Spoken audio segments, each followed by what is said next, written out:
Rebonsoir Mathieu, vous avez suivi, comme nous, cette prise de parole de Joe Biden qu'on vient d'entendre, un Joe Biden qui a donc rendu hommage aux soldats américains morts et qui a eu un ton d'une certaine manière aussi très martial en promettant une réponse d'une certaine manière impitoyable des États-Unis. Oui, effectivement, et un ton relativement inhabituel pour Joe Biden. Rarement dans un discours, Joe Biden s'était montré aussi va-t-en-guerre. Cela ne lui ressemble pas, disons-le. En revanche, ce qui lui ressemble, c'est l'empathie, sa capacité à s'associer à la peine de ses concitoyens. C'est ce qu'il a fait, s'adressant aux familles et aux proches des 12 soldats qui ont été tués aujourd'hui dans l'attentat kamikaze de l'aéroport de Kaboul.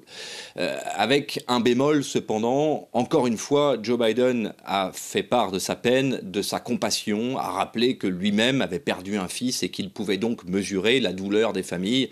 Il n'est pas certain que cette fois, cette tonalité fasse mouche sur les consciences américaines. Et on l'a senti clairement dans la tonalité des questions de la presse américaine rassemblée devant lui dans cette salle de presse de la Maison-Blanche. Des questions beaucoup plus incisives, beaucoup plus dures que d'habitude, et des questions qui visaient à le faire justifier l'engagement américain et le retrait américain, sa décision, la décision de Joe Biden de retirer les troupes américaines d'Afghanistan selon un calendrier qu'il a choisi. Joe Biden a rappelé qu'il avait hérité d'une situation, que les accords avec les talibans avaient été passés par son prédécesseur, Donald Trump, en omettant cependant qu'il était également l'héritier d'une autre situation, celle installée pendant 8 ans par Barack Obama, alors que lui était vice-président. Un Barack Obama qui n'avait cessé de renforcer les effectifs américains en Afghanistan et d'enfoncer un peu plus en profondeur l'Amérique dans cette guerre afghane sans fin qui aura duré 20 ans pour terminer en fiasco. Oui Mathieu, vous l'avez rapidement évoqué également.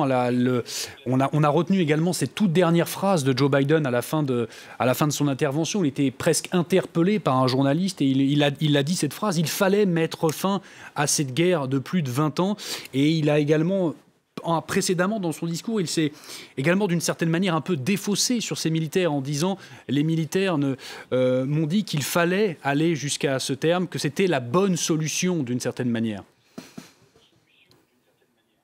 Oui, d'ailleurs, ça n'est pas tout à fait exact. Dans l'entourage immédiat de Joe Biden et dans son état-major particulier, des voix se sont élevées pour encourager le président à retarder le calendrier.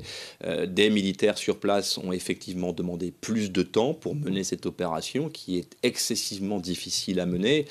Il faut se représenter ce que vivent ces soldats, et quiconque participe à l'évacuation des ressortissants afghans, américains, européens et de tous ceux qui veulent quitter Kaboul aujourd'hui, sous cette pression et dans le contexte que nous avons pu voir sur France 24 toute la journée, notamment grâce à nos envoyés spéciaux, Cyril Payen et Catherine Noristren, qui sont au moment où nous parlons encore dans Kaboul.